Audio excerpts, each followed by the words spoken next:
কোনো নিঃসন্তান দম্পতি এসেছেন সন্তান লাভের আশায়।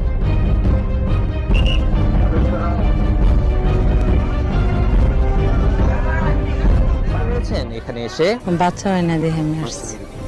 কার থেকে শুনছেন যে এখানে চিকিৎসা হয়? মানুষের কাছে এরকম শুনতে শুনতে আসছে আর কি। একজন আমার প্রতিবেশী আর কি অনেক অসুস্থ ছিল, বাচ্চা অনেক দীর্ঘদিন যাবৎ। হ্যাঁ, এখন মনে করেন যে আগে তো একবারই অসুস্থ শোয়া অবস্থা ছিল, এখন বসতে পারে আর কি। তো এই ধরনের আরো 2-3 জন আসছে আর কি, যার কারণে আমরা আসছে এখানে ওই সন্তানদের জন্যই যেন সমস্যা ভালো বেলা গাইছে। আমি ঠ্যাঙ্গার ব্যথা আর কোমরের ব্যথার জন্য প্রথমে আছি। এখানে শুনছি সবাই আসলে নাকি যেটা এই অসুস্থতা থাকে এটা নাকি ভালো হয়ে আসে, এই জন্য রাত হলে ভূত দেখি। হ্যাঁ, কিভাবে আপনি জানেন কিভাবে এখানে চিকিৎসা হয়? আর আমাদের এলাকা থেকে অনেকে আসছে, সেজন্য তাদের কাছ থেকে